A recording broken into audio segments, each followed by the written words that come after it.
Imagine a future where your every transaction is tracked, every expenditure is potentially controlled, a world where the government could dictate what you can buy, when, and even how. It sounds like dystopian science fiction, doesn't it? What if I told you this future is already upon us?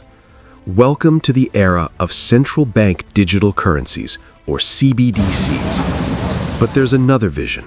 A radical alternative born from the ashes of financial crisis, a borderless, decentralized currency created by the people, for the people, designed for absolute freedom, Bitcoin.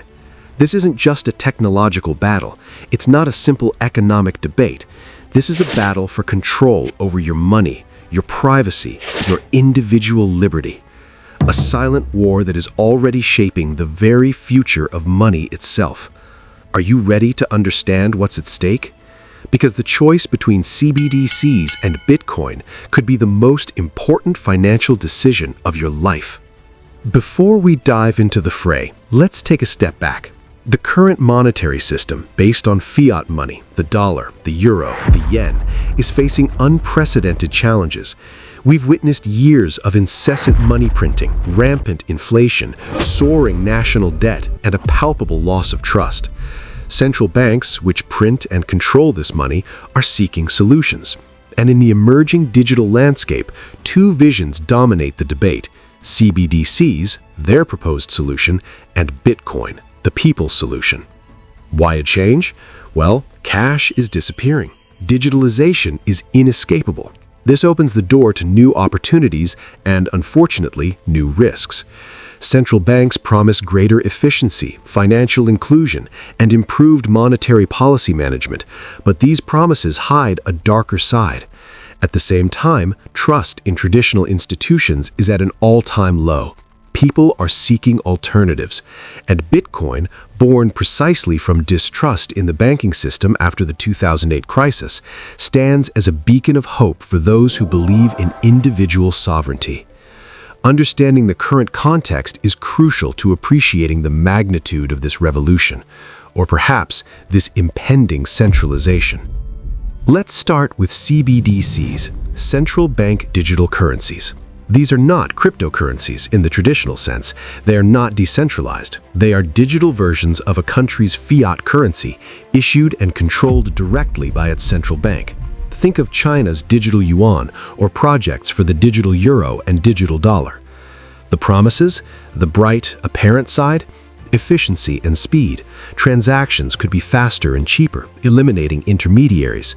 Imagine instant transfers 24/7. Financial inclusion. Those without bank accounts could more easily access financial services. Security. Less cash means less theft and less dirty money in circulation, at least in theory. Monetary policy control. Central banks would have more precise tools to stimulate or curb the economy, distributing funds directly to citizens. The hidden dangers? The dark, real side? But this is where the story gets unsettling. CBDCs are not just a digital version of cash. They are a fundamentally different form of money with profound implications for our freedom. Total surveillance and loss of privacy. Every transaction will be recorded and traceable by the central bank and potentially the government. There will be no more anonymity. Your financial history will become an open book for authorities. Imagine what this means for freedom of expression or association. Programmable money is perhaps the most dystopian feature. Donation blocked. Digital money could be programmed. This means the government could set conditions on how, when, and where you can spend your money. Examples? This money is valid only for purchasing ecological goods. This stimulus expires if not spent within 30 days. You cannot use this money to buy certain products or services. Your economic freedom would be totally compromised. Financial censorship. If the government disapproves of your activities, it could block or freeze your digital funds with a click. Political dissidents, activists, or even ordinary citizens with uncomfortable opinions could find themselves cut off from the financial system. It's an unprecedented weapon of social control. Obsolete commercial banks. CBDCs could bypass commercial banks, with citizens holding accounts directly with the central bank. This would destroy the current banking system and its lending functions, with unpredictable consequences for the economy. Unprecedented power. CBDCs would give governments immense power over citizens' lives, a power far beyond anything we have ever seen. It is the digitalization of repression masked as efficiency. So, CBDCs present themselves as innovation, but on closer inspection, they reveal the potential to be the ultimate instrument of state control. A double-edged sword that could strip us of our financial sovereignty and privacy in the name of security and efficiency. A future where your money is no longer yours, but a revocable loan from your government.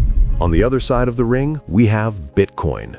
Born in 2009 in response to the global financial crisis and distrust in central banks, Bitcoin is much more than a cryptocurrency. It is a movement, a technology, a philosophy. Bitcoin's core principles: the promise of freedom. Decentralization. This is the heart of Bitcoin. There is no central authority controlling it, no bank, no government, no company. The network is maintained by thousands of nodes distributed worldwide. No one can stop or censor it. Definitive scarcity. There will only ever be 21 million Bitcoins, never one more. This programmed scarcity makes it a deflationary asset, a store of value against the incessant inflation of fiat currency. It is digital gold, but better because it's verifiable and instantly transferable. Censorship resistance. Bitcoin transactions cannot be blocked or reversed by third parties. Once sent, they are irreversible. This means no one can prevent you from sending or receiving money. Your wealth is truly yours. Transparency and pseudonymity. All transactions are recorded on a public ledger called the blockchain. Everyone can see them, but the identity behind the addresses is pseudonymous, not directly linked to your real name unless you reveal it. It offers significantly more privacy than CBDCs. Low cost and global accessibility. Sending Bitcoin across borders is often cheaper and faster than with traditional banking systems, making it accessible to anyone with an internet connection, regardless of their geographical location or social status.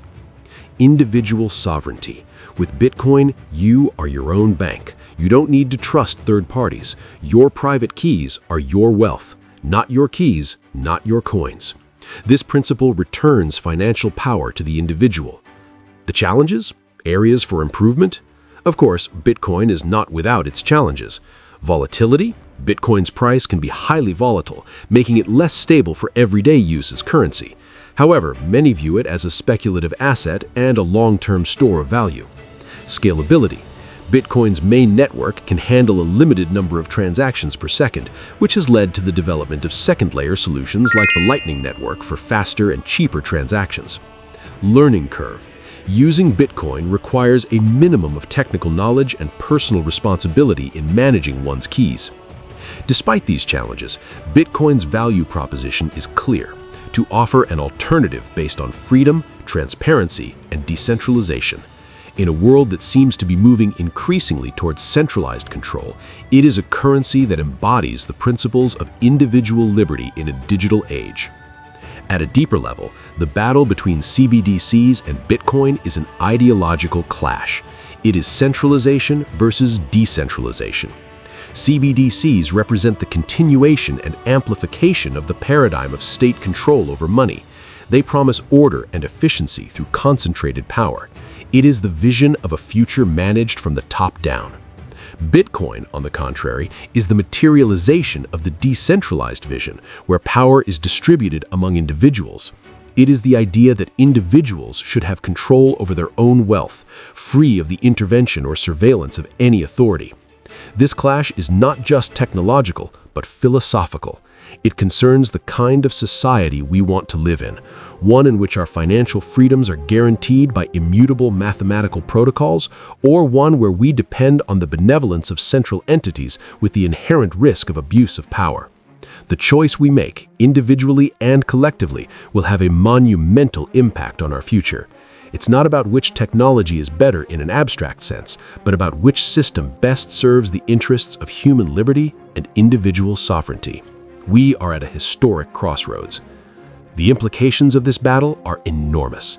If CBDCs prevail without adequate counterbalance, we could see a drastic reduction in our privacy and economic freedom. It could be the end of cash, and with it, the last bastion of financial anonymity. If Bitcoin continues to grow and be adopted, it could act as a bulwark against excessive state control, offering a refuge of financial freedom and an alternative monetary system. Your role in all of this is crucial. You cannot afford to remain on the sidelines. Information is your most powerful weapon. Educate yourself. Truly understand the differences, the pros and the cons of both systems. Decide which vision of the future of money resonates most with your values. Act. Whether it's by investing in Bitcoin, supporting decentralized projects, or simply talking to others about the implications of CBDCs, every action counts. The future of money is not yet written. We are in the midst of a revolution, a battle between two radically different visions. On one side, centralized control and surveillance through CBDCs. On the other, freedom and individual sovereignty guaranteed by Bitcoin. The choice is ours. Don't let others decide for you. Stay informed, stay critical. Subscribe to the channel so you don't miss the next in-depth analyses on these vital topics. Share this video to help others understand the importance of this historic moment, because what's at stake is our freedom.